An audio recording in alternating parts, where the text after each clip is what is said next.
성공은 가장 정의하기 어려운 단어입니다. 왜냐하면 성경적 성공의 의미와 세속적 성공의 의미는 전혀 다를 수가 있기 때문입니다. 그럼에도 불구하고 성공을 꿈꾸지 않는 사람은 없습니다. 심지어 성공을 비판하는 사람마저도 그 비판으로 성공하기를 원합니다.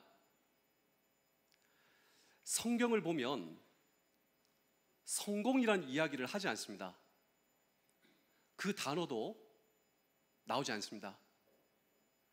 그런데 이 성공이라고 하는 단어 대신에 성경은 형통이라고 하는 단어를 사용하고 있습니다.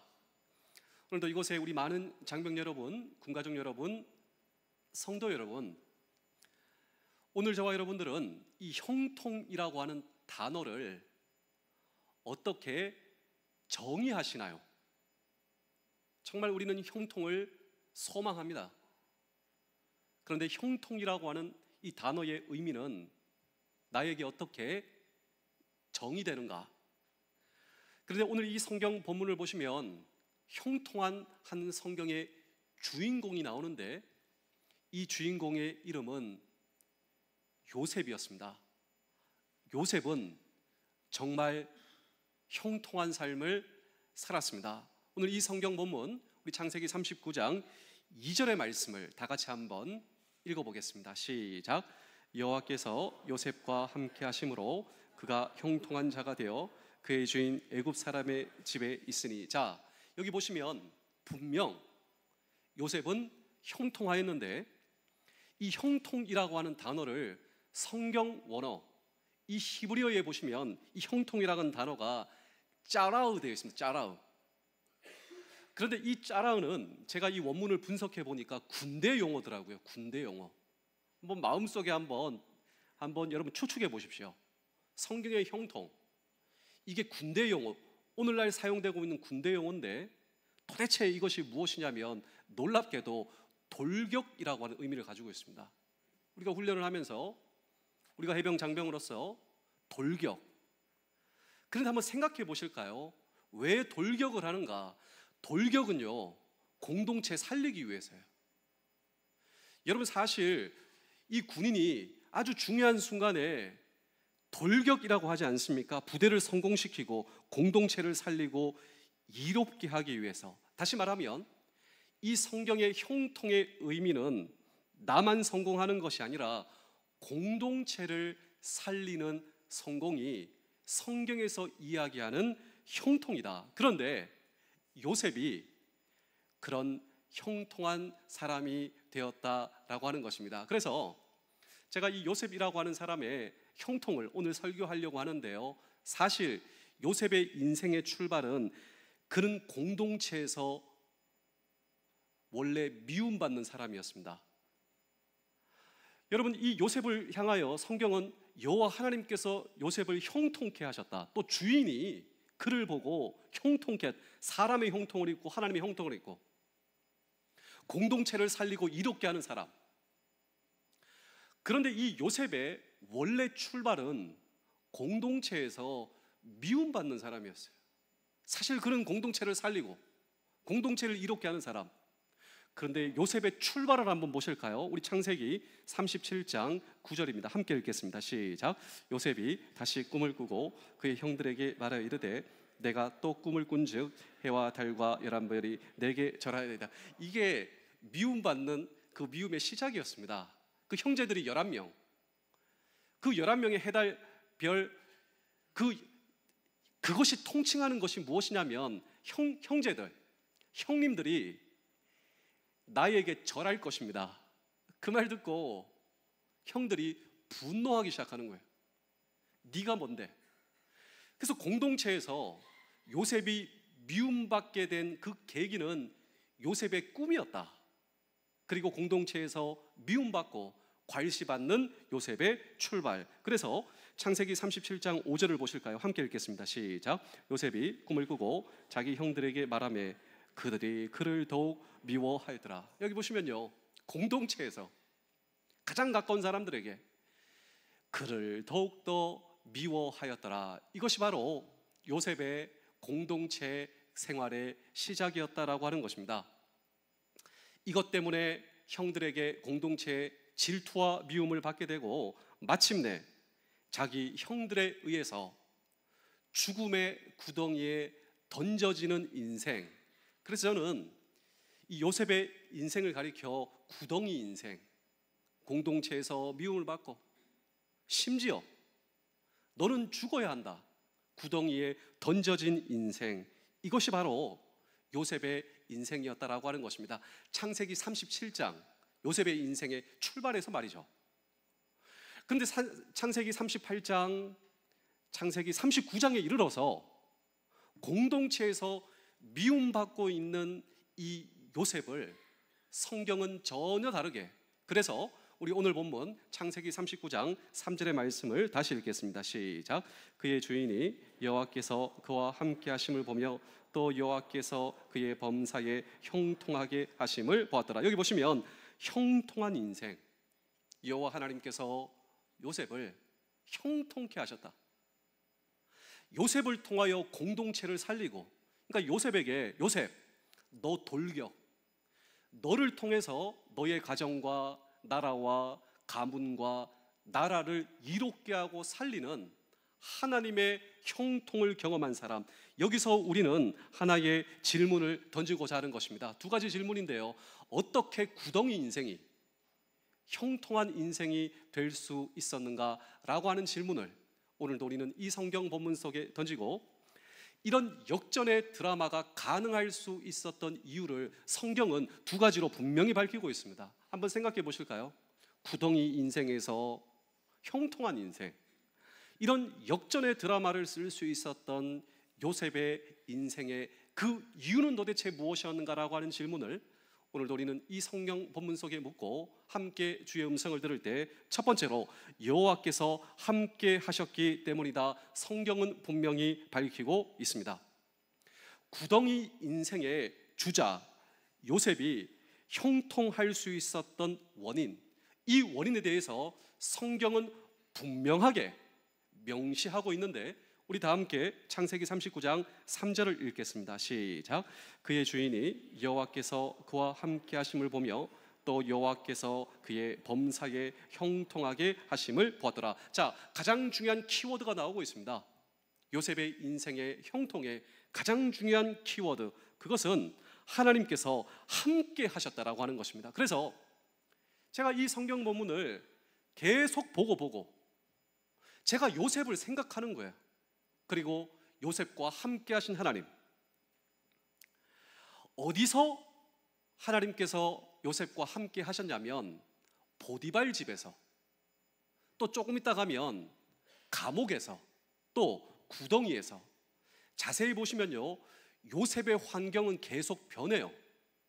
죽음의 구덩이, 또 말이 좋아 이 보디발 집의 하인이지 노예로 끌려간 것입니다.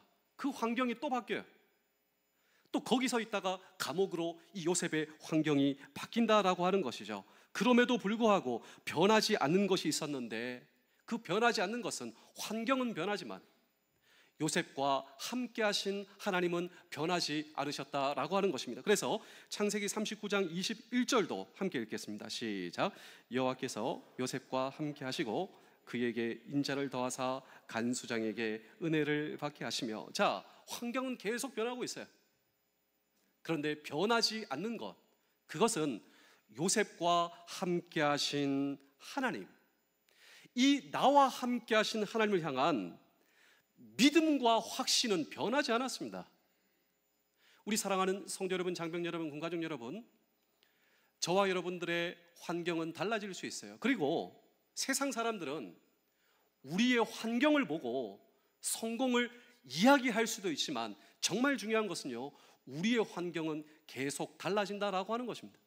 그럼에도 불구하고 요셉은 환경이 달라지고 있지만 여전히 나와 함께 하신 하나님을 향한 믿음과 확신을 가지고 있었다. 무슨 확신인가? 하나님의 섭리와 뜻입니다. 내가 죽음의 구덩이에 있지만 하나님의 섭리와 뜻을 그곳에서도 확신하였다라고 하는 것이죠. 보디발 집에 팔려갔습니다. 이곳으로 나를 인도하신 하나님의 섭리와 뜻, 이것을 확신했습니다. 그리고 감옥에 있음에도 불구하고 나를 이곳으로 인도하신 하나님의 섭리와 뜻을 확실하게 확신하였다. 그리고 그 하나님이 나의 하나님이시다. 그 하나님이 나와 함께 하시기에 어떤 환경에서도 감사와 기쁨과 만족의 삶, 이것을 가리켜 우리 신앙의 선배들은 이런 고백을 하였는데요. 다 같이 한번 저를 따라해 보실까요? 솔로 디오스 바스타. 시작. 이 솔로 디오스 바스타가 무슨 뜻이냐면 하나님이 내 만족이십니다 라고 하는 뜻이에요. 하나님이 주신 것이 내 만족이 아니라, 하나님이 주신 환경이 내 만족이 아니라, 요셉을 한번 보실까요? 죽음의 구덩이에서도, 팔려가서도, 감옥에서도 하나님이 내 만족이십니다. 그 하나님의 섭리와 뜻을 저 확신하고 있습니다. 그 하나님이 나의 하나님 되심에 감사합니다. 하나님이 내 만족이십니다. 그럴 때 그 하나님께서 요셉의 인생의 형통이 되어주셨다라고 하는 사실을 저와 여러분 잊지 않을 수 있다면, 그렇습니다. 오늘 저와 여러분들의 환경은요 달라질 수가 있어요. 그럼에도 불구하고 변하지 않는, 오늘도 하나님께서 저와 여러분들을 향한 인도하심과 나와 함께 하심, 이것이 오늘 저와 여러분들의 믿음의 근거가 될 수 있다면, 그렇습니다.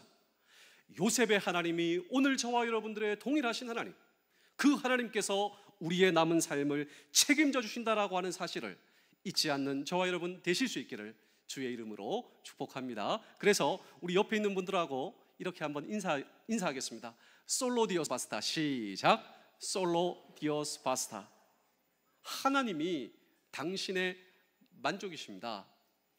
저는 오늘 이 예배의 찬송가를 384장으로 시작하게 됐는데, 찬송가 384장 1절 가사를 한번 띄워주실까요? 우리는 보통 이 찬송가를 부르며 오해합니다. 오해. 여러분, 왜 이 찬송가를, 우리 한국 사람들이 가장 좋아하는 찬송가 가운데 찬송가 384장이에요. 우리 한국 사람들의 찬송가 선호도를 뽑으면 이게 1등으로 나온다 이 말입니다. 그런데 우리는 이 찬송가를 부르며 오해합니다. 뭐 오해하냐면, 후렴구 마지막에 보시면 만사형통하리라, 만사형통하리라. 이것을 보면서 야, 얼마만큼 성공한 사람이 이 찬송가를 지었기에 만사형통, 만사형통. 그런데 이 찬송가를 누가 지은 줄 아십니까? 예, 시각장애인 페니 크로스비가 이 찬송가를 지었다라고 하는 것입니다. 태어난 지 6주 만에 의사의 잘못된 치료를 받아 평생 앞을 못 보게 된 페니 크로스비.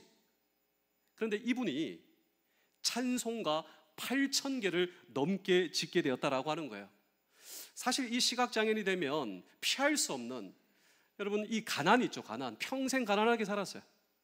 그런데 그런 삶의 여정에서도 만사형통하리라, 만사형통하리라. 여러분, 이것은요, 내 삶이 부유하고 내 삶 모든 것이 내가 기대한 대로 진행되기에 만사형통하리라, 이것이 아닙니다.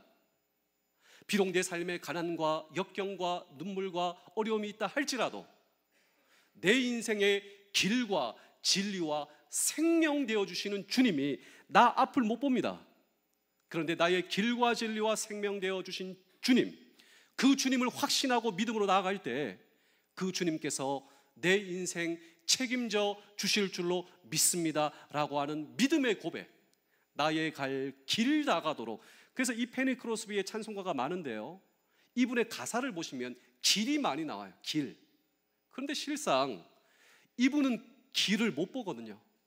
그런데 주님을 의지하고 믿고 나아갈 때 주님께서 내 인생의 길과 진리와 생명되어 주실 것을 믿습니다라고 하는 믿음의 고백이 만사형통, 나를 통해 하나님의 나라와 하나님의 계획을 세우는 일에 나를 사용하여 주실 줄로 믿습니다. 그렇다면 우리 사랑하는 성도 여러분, 장병 여러분, 군가족 여러분, 동일합니다. 오늘 저와 여러분들의 인생의 길과 진리와 생명 되어 주신 주님, 그 주님을 향한 믿음을 더욱더 굳건히 할 때 그 주님께서 오늘 저와 여러분들의 인생의 만사형통을 허락하여 주시는 이 고백이 저와 여러분들의 믿음의 고백 되실 수 있기를 주의 이름으로 축복합니다. 두 번째로, 이 요셉의 형통의 원인을 성경은 은혜다, 이 두 번째 은혜다, 이렇게 이야기를 하고 있습니다. 우리 다 함께 창세기 39장 4절의 말씀을 다 함께 읽겠습니다. 시작. 요셉이 은혜를 입어 섬김에 그가 요셉을 가정총무로 삼고 자기의 소유를 다 그의 손에 위탁하니, 이 주인은 보디발입니다. 죽음의 구덩이. 꼼짝없이 죽었구나. 그런데 노예로 팔려가는 거예요. 노예로 팔려간 그 집의 주인이 보디발이었다. 그런데 그 주인의 은혜를 입었다. 이 은혜는 사람에게 은혜를 입었다라고 하는 것입니다. 하나님께서 환경이 보내도 요셉과 함께해 주셨고 또 사람들의 은혜를 입어 형통했다. 우리 창세기 39장 3절의 말씀 함께 읽겠습니다. 시작. 그의 주인이 여호와께서 그와 함께 하심을 보며 또 여호와께서 그의 범사에 형통하게 하심을 보았더라. 그래서 범사가 중요합니다. 이 범사를 조금 더 원문에 가까운 이 영어 버전의 성경을 보시면 그가 행하는 모든 일 가운데, 이것이 바로 범사예요. 요셉은 정말 모든 일 가운데서 하나님의 함께 하심을 추구하는 삶을 살 때 사람의 은혜를 입을 수 있었다.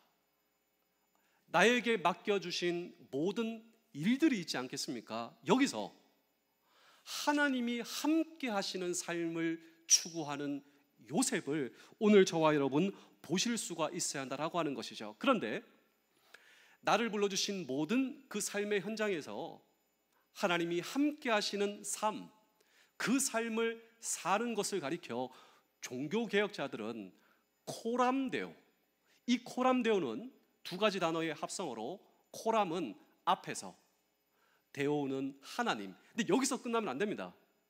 하나님 앞에서 일한다라고 하는 것입니다. 우리 사랑하는 성도 여러분, 장병 여러분, 군가족 여러분, 요셉은 나에게 맡겨준 일, 주인이 요셉에게 무슨 일을 맡겼겠습니까? 근데 다 처음 하는 일이에요. 원래 요셉은 집에서 아버지의 사랑을 받았습니다. 채색 옷을 입고 아버지의 가장 사랑받는 아들, 미움을 받습니다. 노예로 팔려가게 됩니다. 그 집에서 무슨 일을 하게 될까요? 아마도 처음 해보는 일, 너무 낯선 일.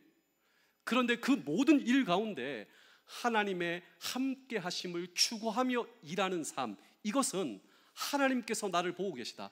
아마도 분명한 사실은 있습니다. 무슨 일을 하였는지 구체적으로 알지는 못하지만 하나님 앞에서 요셉은 정직과 최선을 다했음에 틀림없다라고 하는 것입니다. 제가 오늘 이 말씀을 묵상하면서요, 이런 생각을 해보게 되었습니다. 우리 주변에서 일어나는 각종 사건, 사고를 분석해 보면 아마도 나를 보는 사람 아무도 없다, 나밖에 모른다, 지금 나는 혼자 있다, 그런데 그것이 진짜 내 모습이다라고 하는 사실을 여러분 알고 계십니까? 아무도 안 보는 곳에서 나는 어떻게 하고 있는가? 나는 무슨 생각을 하고 있는가? 나는 거기서 어떻게 일하고 있는가? 아무도 나를 안 봐요. 거기서 하는 내 일, 내 생각, 내 판단, 그것이 진짜 내 모습이다라고 하는 것이죠. 그런데 아무도 안 보는 나 혼자 있는 곳, 여기서 하나님이 나를 보신다. 그리고 그 하나님 앞에서 내가 일하고 있다. 그리고 나에게 맡겨주신 그 일을 하나님 앞에서 내가 실천하고 있다. 이때 오늘 저와 여러분들이 하는 일은 하나님과 함께 하심을 드러내려고 하는 그 삶의 일환이 될 것이다. 그래서 한 아이가 마트에 갔습니다. 한 아이가 마트에 갔는데요, 그 마트에서 사탕을 훔치러 간 거예요. 근데 그 아이가 마트에서 사탕을 훔치려 하다가 말았습니다. 그런데 그것을 여러분 마트에 가보면 그 거울이 있잖아요. 반사되는 거울. 그 주인 아저씨가 다 보고 있었대요. 근데 그 아이가 사탕을 가져가려다가 가져가지 않은 거예요. 근데 주인 아저씨가 보고 그 아이를 오히려 격려하고 싶었다라고 하는 것이죠. 나올 때 아저씨가 이 아이를 세우고 그 사탕을 그냥 선물로 준 거예요. 이 아이는 깜짝 놀랐습니다. 오히려 이 사장 아저씨가 이 아이의 머리를 쓰다듬으며 너 정말 잘했다고. 근데 이유를 한번 물어보자고. 아저씨가 다 봤는데 왜 그러지 않았니? 이렇게 물어본 거예요. 근데 이 아이가 하는 말은 그것이었습니다. 이 아이가 그것을 가져오려고 하다가 위에 보니까 CCTV 카메라가 있었던 거예요. CCTV 카메라를 보고 누군가가 나를 보고 있구나. 그래서 그걸 놓고 나왔다라고 하는 것이죠. 그런데 이 가게의 사장 아저씨는 마음속으로 생각하고 있었는데 무슨 생각하고 있었는지 아십니까? 무슨 생각했냐면 사실 이 CCTV 카메라는 작동되지 않는 카메라였어요. 고장 났는데 그냥 그대로 방치해 뒀다라고 하는 것이죠. 그러면서 이 사장님이 생각합니다. 이 아이가 누군가가 보고 있다는 의식이 그의 행동을 바꾼 것이구나 생각하며 오히려 이 아저씨는 이런 생각을 했어요. 믿음의 사람이었는데 이 아이도 하물며 그렇다면 나는 믿음의 사람으로서 CCTV 카메라가 아니라 하나님 앞에서 사랑의 눈동자 앞에서 살아가는 하나님의 자녀인데 하나님께서 지금 나를 보고 계시다면 아무도 없는 곳에서 나는 정말 그 하나님 앞에서 어떻게 살아가는가? 그 하나님 앞에서 나는 어떻게 일하고 있는가? 그 하나님 앞에서 나는 어떤 선택을 하고 있는가? 나는 그 하나님 앞에서 어떠한 선택을 하고 살아가고 있는가? 그렇습니다. 요셉은 그런 삶을 살 수가 있었습니다. 그런데 오히려 역설적으로 사람들이 하나님과 함께 하심을 요셉의 삶을 통하여 볼 수 있었다면 우리 사랑하는 성도 여러분, 장병 여러분, 군가족 여러분, 우리가 군인으로서 나를 불러주신 그 삶의 현장에서 어떤 현장에서라도 그 하나님을 향한 그 섭리와 계획과 뜻을 굳건히 하고 믿음을 굳건히 하고 하나님 앞에서 나에게 맡겨주신 임무와 삶을 저와 여러분들이 살 수 있다면 그렇습니다.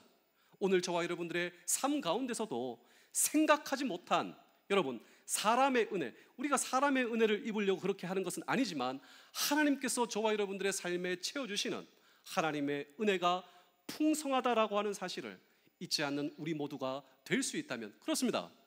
요셉의 하나님이 오늘 저와 여러분들의 동일하신 하나님이시기에 요셉이 그런 삶을 살 때 주인이 요셉과 함께 하시는 하나님의 형통을 볼 수 있었다면 그렇다면 사랑하는 성도 여러분, 우리 부대원들이 우리를 통하여 하나님의 함께 하심을 볼 수 있다라고 하는 사실을 잊지 않는 우리 모두 되실 수 있기를 주의 이름으로 축복합니다. 마지막으로 요셉 때문에, 우리는 보통 누구 때문에, 근데 오늘 이 성경에는 요셉 때문에 어떻게 되는가? 우리 창세기 39장 5절도 읽겠습니다. 시작. 그가 요셉에게 자기의 집과 그의 모든 소유물을 주관하게 한 때부터 여호와께서 요셉을 위하여 그 애굽 사람의 집에 복을 내리심으로 여호와의 복이 그의 집과 밭에 있는 모든 소유에 미친지라. 자, 여기 보시면 인상적인 단어가 나오는데 요셉을 위하여, 이 대목이 요셉 때문에, 요셉 때문에 무슨 일이 일어나냐면 여러분 사실 믿는 하나님의 섭리와 그리고 하나님의 계획과 하나님의 함께 하심, 하나님이 주신 것이 내 만족이 아니라 하나님이 나의 만족입니다. 이런 믿음 위에 서고 있었던 믿음의 사람 요셉 한 사람 때문에 믿지 않는 동네와 나라와 믿지 않는 그의 상관이 축복을 받을 수 있었다. 성경은 요셉 때문에, 그의 공동체, 요셉 때문에 믿지 않는 그의 주인, 요셉 때문에 그의 감옥, 요셉 때문에 믿지 않는 그의 나라가 하나님의 형통을 경험할 수 있었다. 이유가 무엇일까요? 이유는요, 사실 이 세상적인 관점으로는, 우리가 인과응보의 이 법칙으로는 우리가 절대로 풀 수 없습니다. 요셉 때문에 믿지 않는 공동체와 나라와 그가 함께 있는 공동체가 하나님의 형통을 경험한다고? 이유는요, 이것이 하나님의 약속이었다라고 하는 것이죠. 사실 요셉은요, 어디에서도 하나님의 약속을 굳건하게 붙들었습니다. 그런데 오늘 저와 여러분도 이 약속을 붙드실 수 있어야 한다. 원래 이 약속은 하나님께서 믿음의 조상 아브라함에게 주신 약속, 이 약속을 요셉은 한 번도 잊은 적이 없어요. 우리 창세기 12장 2절의 말씀을 함께 읽겠습니다. 시작. 내가 너로 큰 민족을 이루고 내게 복을 주어 내 이름을 창대하게 하리니 너는 복이 될지라. 여기 보시면 복이 될지라, 성경 원문에 보시면 너는 축복이 되어 주어라. 우리 부대, 우리의 삶의 터전, 우리의 나라, 우리의 모든, 거기에 너는 축복이 되어주고 복의 근원이 되어라. 이것이 바로 하나님의 약속이며, 창세기 12장 3절도 함께 읽겠습니다. 시작. 너를 축복하는 자에게는 내가 복을 내리고 너를 저주하는 자에게는 내가 저주하리니 땅의 모든 족속이 너로 말미암아 복을 얻을 것이라 하신지라. 자, 이 약속이 하나님께서 믿음의 조상 아브라함에게 주신 약속이었으며, 요셉은 이 약속을 굳건하게 붙들고 있었다라고 하는 것입니다. 마지막으로 제가 두 편의 이야기를 들려드리고 오늘 설교를 마치겠습니다. 한 성경학자가 이 요셉을 연구하고 있는 한 성경학자는 요셉의 인생을 분석하면서 요셉은 좋은 환경에서 산 것이 결코 아니었다, 그렇지 않습니까? 요셉은 사실 좋은 환경에서 산 적이 없어요. 그런데 이 성경학자는 요셉에 대해서 이렇게 이야기를 하고 있습니다. 제가 한번 읽어드리겠습니다. 요셉은 행복을 환경에서 찾은 사람이 아니라 요셉은 자신의 태도에서, 이 태도가 약속입니다. 하나님께서 나에게 주신 약속에서 행복을 발견하고 있었던 사람이다. 그렇습니다. 요셉은 자기를 둘러싸고 있는 환경이 어려울 때에도 하나님의 약속을 붙들고 복을 끼치는 사람으로 살았다라고 하는 것이죠. 그랬더니 그가 있는 환경이 변했다. 그가 환경을 변화시키는 사람이 되었다라고 하는 것입니다. 환경에 의해 환경을 탓하는 사람이 아니라 하나님께서 나에게 주신 약속을 붙들고 하나님의 형통을 끼치는 사람으로 살았더니 환경이 변했다. 환경이 그에게 행복을 가져다 준 것이 아니라 요셉이 행복을 창조하는 사람이 되었다라고 하는 것입니다. 우리 사랑하는 성도 여러분, 장병 여러분, 공관용 여러분, 우리 모두는 축복받기를 원하지만 우리의 환경은 변하지 않을 수 있어요. 그래도 우리는 행복한 삶을 살 수 있을까요? 예. 오늘 이 성경 본문이 우리에게 주는 도전은 바로 이것이지 않습니까? 오늘 저와 여러분들이 내 자신을 축복된 존재로 스스로 바라보고 있다면, 하나님의 약속을 굳건하게 붙들고 있는 내 자신을 저와 여러분들이 스스로 바라보고 있다면, 그리고 이웃들에게 축복된 존재가 되기를 원한다면 축복된 환경을 만드는 사람이 될 수 있다. 이것이 바로 오늘 이 성경 본문이 우리에게 주시는 도전 아닌가요? 마지막으로 한 편의 좋은 책을 여러분께 한번 소개해드리고 오늘 설교를 마치겠습니다. 종종 여러분께 소개해드리는 책인데요, 운명, 이 노벨 문학상 수상작인 임레 케르테스라고 하는 이분이 쓴 운명이라고 하는 아주 좋은 책이 있습니다. 이 책의 배경은 유태인이 이 나치 홀로코스터로 인해서 이 수용소에 갇히게 되어 많은 사람들이 학살당하는 이 강제 수용소를 배경으로 하고 있어요. 사실 이 배경으로 한 책들은 많이 있습니다. 그런데 이 책은 첫 번째 책이에요. 무슨 책이냐면, 지금까지의 책은 그 수용소는 지옥이다, 그 수용소는 고통이다, 이런 배경으로 쓰여졌지만 이 임레 케르테스의 운명이 노벨 문학상이 된 그 이유가 무엇이냐면 이것입니다. 전혀 다른 시각으로 이 수용소에도 행복이 있더라 라고 하는 전혀 다른 관점으로 이 책을 썼기 때문이다라고 하는 것이죠. 주인공은 15살 소년이었습니다. 고향 헝가리에서 체포당하게 돼요. 이 유태인의 홀로코스트, 그 강제 수용소에 갇히게 되었는데요, 병을 얻어 이 15살 소년이 죽음을 기다리고 있는 장면을 한번 생각해 보십시오. 그때 그 소년이 독백하고 고백하고 있는데, 그 독백과 고백이 무엇이냐면, 이곳에서 나는 행복을 경험하고 있습니다. 그 행복이 무엇이냐면요, 빵 하나를 숨겨 먹는 행복. 그 빵을 숨겼어요. 그리고 그 빵을 먹는 행복, 쉬는 시간을 조금 더 갖는 행복, 또 머리에 이가 많은 거예요. 이를 잡을 때 그 쾌감과 행복, 양배추 스프를 먹는 행복, 또 가장 큰 행복은 이거랍니다. 가장 큰 행복은 무엇이냐면요, 아무도 제한할 수 없는, 아무도 나를 속박할 수 없는, 제한하고 통제할 수 없는 나만의 상상력과 자유를 가지고 감옥 바깥에서의 삶, 그것을 상상하고 꿈꿀 수 있는 행복. 나가서 내가 이걸 먹고 저것도 먹고, 나가서 내가 이 꿈을 펼치고 어디를 여행 가고, 아무도 제한할 수 없는 나의 상상의 자유의 나래를 펼치는 것. 그리고 그곳에서 사나이의 끈끈함, 정말 우정, 서로를 배려하는 모습, 없어도 나누는 행복. 그냥 가슴이 찡한 거예요.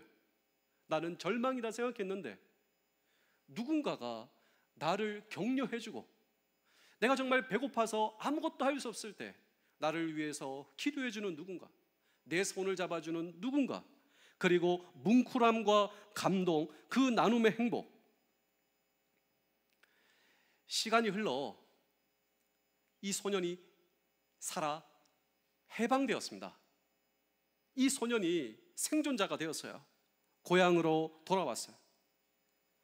어른이 된 그가 한 고백은 그때의 행복이 너무너무 그립습니다. 마침내 이 책의 저자는 주인공을 통해 이 책의 기록 목적을 기술하고 있는데, 제가 마지막으로 여러분께 한번 읽어드리겠습니다. 만일 운명이 존재한다면 자유는 불가능합니다. 만약 자유가 존재한다면 운명은 결코 없습니다.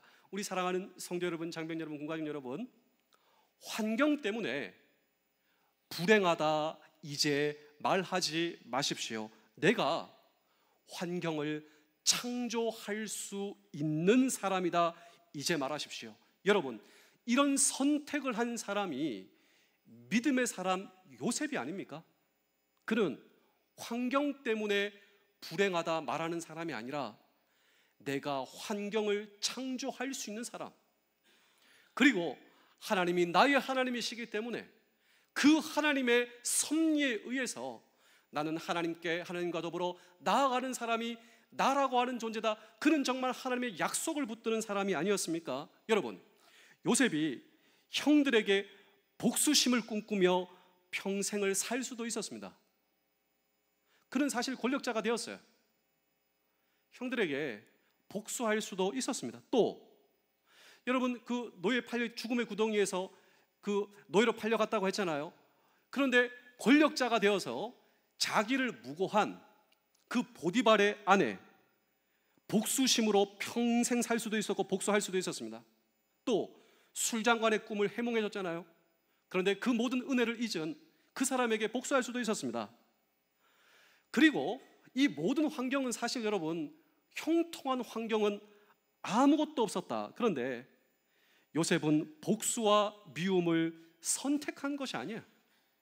그는 어떤 곳에서도 복수와 미움을 선택한 것이 아니라 하나님의 행복과 하나님의 형통을 선택했습니다. 축복의 존재로 살기로 결심하였습니다. 어디에서 무엇을 하든 하나님의 축복의 도구가 되기로 그는 결심하였다라고 하는 것이죠. 어느 곳에 가거나 내가 이곳에 온 이유는 나는 공동체와 이웃들에게 축복이 되고자 하는 하나님의 약속에 의해서 나는 이곳에 왔다고. 그는 축복을 선택했고 축복의 존재인 자기 자신, 하나님의 약속을 붙들고 있는 자기 자신을 볼 수가 있었다. 그리고 그의 삶은 드디어 위대한 드라마를 만들어낼 수가 있었다라고 하는 것입니다. 먼저 오늘 저와 여러분, 하나님의 형통을 소원하십시오. 그리고 무엇보다 내가 하나님의 행복한 사람, 하나님의 약속 가운데 있는 하나님의 자녀인 것을 선언하십시오. 하나님의 은혜를 입고 구원 얻어 내가 하나님의 자녀가 되어 이 땅에 살고 있다면 하나님 앞에서 나는 여전히 행복한 사람이다. 하나님 앞에서 나는 여전히 형통한 사람이다. 이 고백이 저와 여러분들의 고백이 될 수 있다면, 그렇습니다, 남아있는 평생 우리도 찬송가 384장을 만든 주인공처럼 나의 갈 길 다 가도록 주님께서 저와 여러분들을 인도하십니다.